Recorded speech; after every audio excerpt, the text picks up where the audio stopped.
안녕하십니까? 오늘 함께 나누실 성경 말씀은 누가복음 15장 20절에서 24절입니다. 이에 일어나서 아버지께로 돌아가니라. 아직도 거리가 먼데 아버지가 그를 보고 측은히 여겨 달려가 목을 안고 입을 맞추니 아들이 이르되 아버지 내가 하늘과 아버지께 죄를 지어 싸우니 지금부터는 아버지의 아들이라 일컬음을 감당하지 못하겠나이다 하나. 아버지는 종들에게 이르되 제일 좋은 옷을 내어다가 입히고 손에 가락지를 끼우고 발에 신을 신기라. 그리고 살진 송아지를 끌어다가 잡으라. 우리가 먹고 즐기자. 이 내 아들은 죽었다가 다시 살아났으며 내가 잃었다가 다시 얻었노라 하니 그들이 즐거워하더라. 화가 렘브란트가 그린 명화 돌아온 탕자 그림에는 돌아온 탕자로서의 둘째 아들을 만난 아버지의 모습이 나옵니다. 아버지를 떠나 먼 곳에 가서 허랑방탕하게 살다가 인생 바닥에서 아버지의 집으로 돌아오는 둘째 아들의 이야기가 중심을 이룹니다. 아버지는 둘째 아들이 돌아온다는 얘기에 기뻐하면서 달려나가 아들에게 잔치를 베풀고 값비싼 선물을 줍니다. 그런데 그 옆에 뭔가 무평하게 불만스러운 모습으로 서 있는 큰아들이 나옵니다. 탕자와 같은 삶을 살다가 아버지에게 돌아가는 모습은 오늘 우리에게도 해당되는 이야기입니다. 돌아온 탕자의 이야기가 오늘을 사는 우리에게 주는 메시지가 무엇인가라는 질문을 드립니다. 첫째, 성경이 우리에게 주는 핵심 메시지는 돌아오라입니다. 돌아온 탕자 이야기에는 세 명의 인물이 나옵니다. 돌아온 탕자인 둘째 아들은 아버지께로부터 물려받은 재산을 가지고 집을 나가 탕진하면서 쾌락적인 인생을 살았습니다. 그리고 나서 돼지치는 인부로 전락하고 말았습니다. 자기 힘으로 만회해보려 했을 것이나 어찌할 수 없이 비참한 인생이 되고 말았습니다.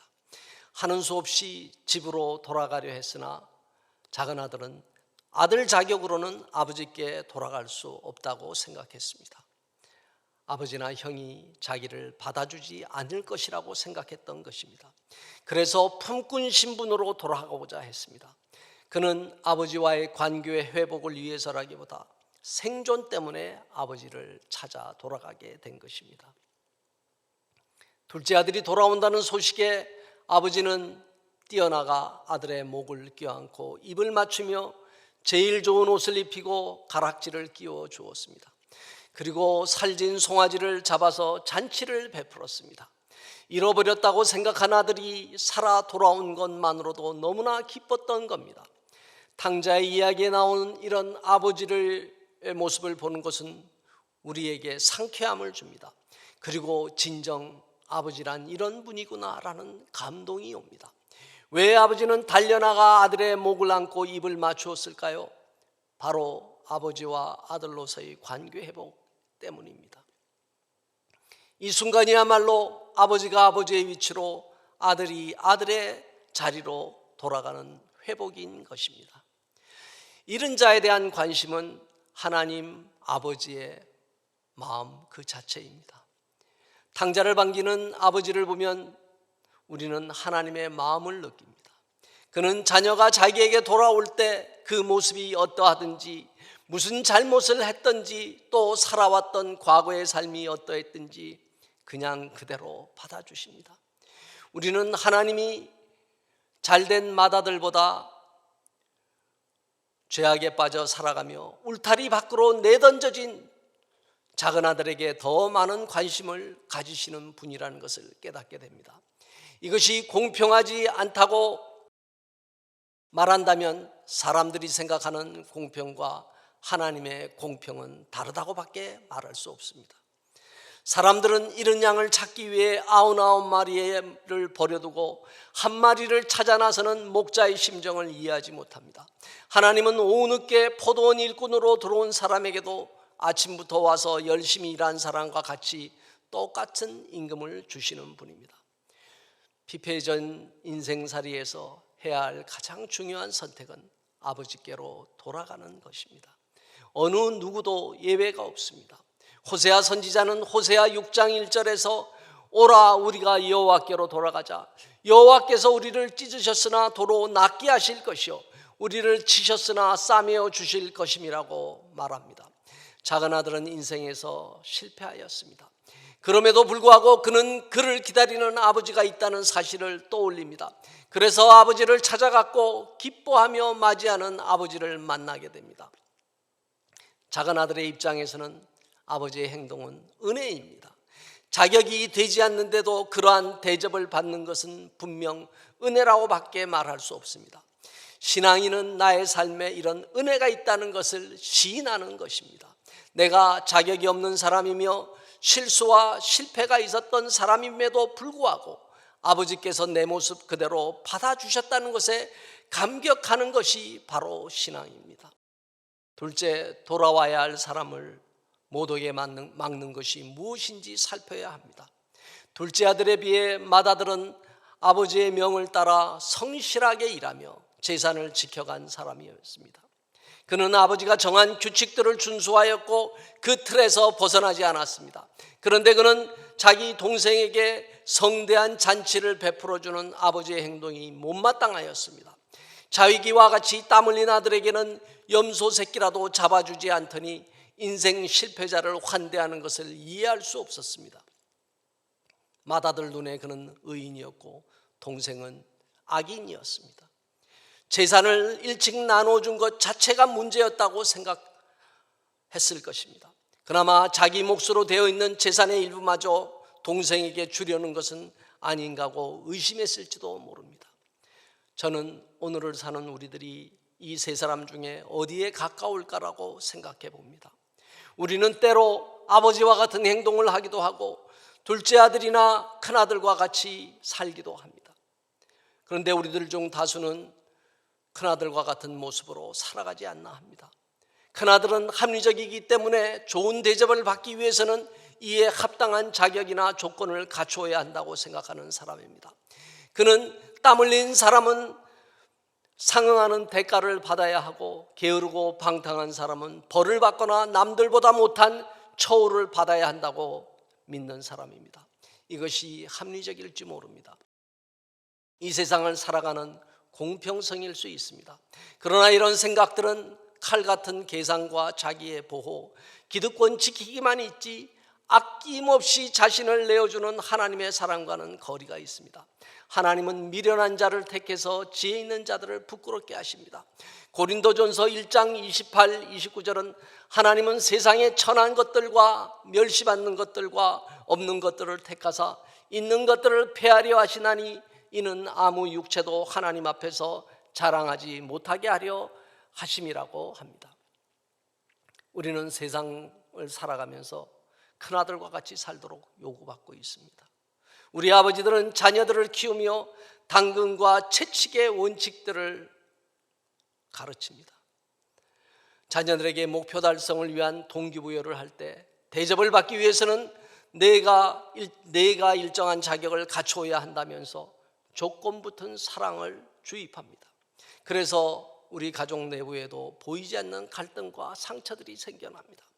아낌없이 주는 사랑, 실패한 탕자임에도 불구하고 그냥 은혜로 베풀어주는 하나님의 사랑 같은 아버지의 사랑은 우리 삶에서 점점 멀어져 가는 것이 아닌가 합니다. 오늘 한국교회는 가난한 자, 소외된 자, 사회적 약자에 대한 돌봄과 나눔, 섬김을 해왔습니다.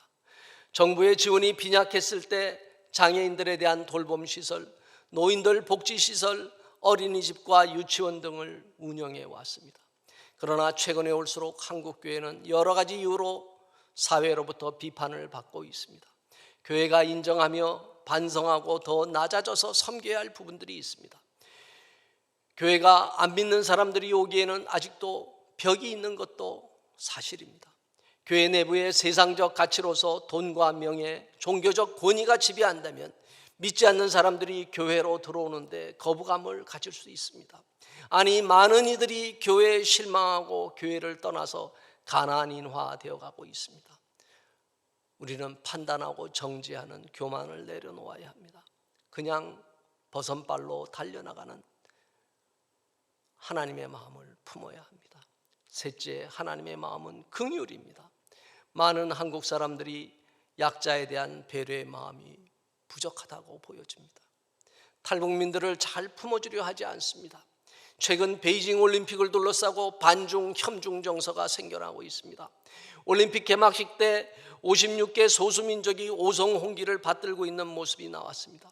이것을 보고 많은 사람들이 김치에 이어 한복까지 중국 것이라고 내세우는 문화공정이라고 흥분했습니다. 중국은 중국대로 애국주의에 빠진 젊은 중국인들이 반한 혐한 정서로 인터넷 댓글을 도배하고 있습니다. 이 와중에 피해를 받는 사람들이 바로 조선족인 중국 동포들입니다. 중국 동포들에 대한 차별적 정서는 오래되었습니다. 심지어 건강보험 혜택을 받는 중국 동포들에 대한 보험료 지출이 타 외국인보다 높다나 조선족들에게는 투표권을 주지 말아야 한다는 건 이들에게 상처를 주는 얘기들이 계속 나오고 있습니다.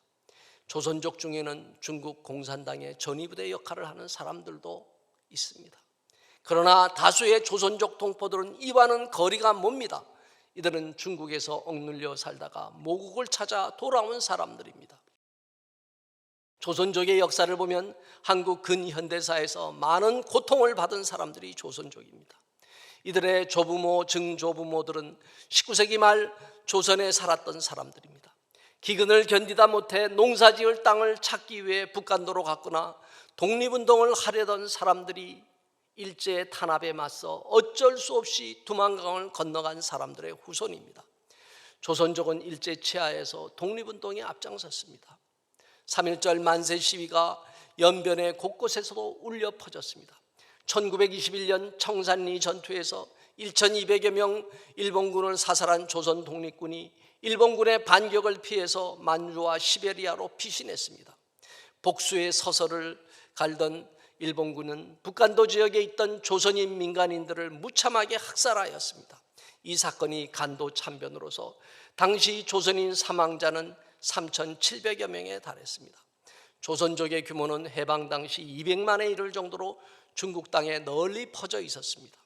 이들은 중국이 공산화되자 모택동은 이들을 북한의 조선인민군에 편입시켜 총알바지로 내세워 많은 사람이 한국전쟁 때 죽임을 당했습니다. 왜 이들의 아픔을 끼얹지 못하고 이들이 중국인이라고 배척하려 합니까?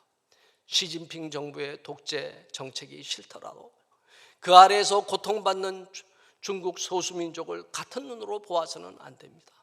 하나님의 마음은 긍휼입니다. 큰아들은 합리적인 사람이지만 긍휼이 없는 사람입니다. 그는 주고받는 것만 알았지 자기 것을 포기하면서 베푸는 것을 모르는 사람입니다. 그는 자기의 이롭고 성실한 행위를 율법으로 만들어 울타리를 치고 그 안에 들지 못하는 사람들을 부적절한 사람으로 구분합니다. 그에게는 나눔이 없습니다. 하나님의 마음을 아는 사랑이 없는 것입니다.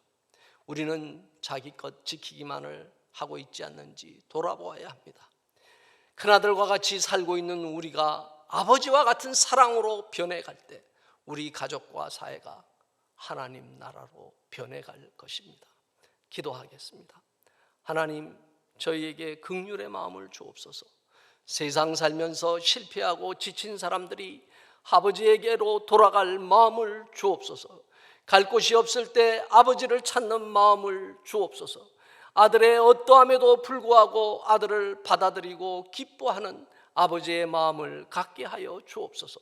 긍휼이 많으신 하나님의 마음이 우리 속에 흐르게 하여 주옵소서.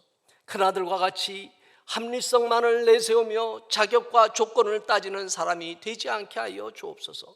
실패한 자, 소외된 자, 버려진 자들을 품을 수 있는 마음이 되게 하여 주옵소서. 예수님 이름으로 기도하옵나이다. 아멘.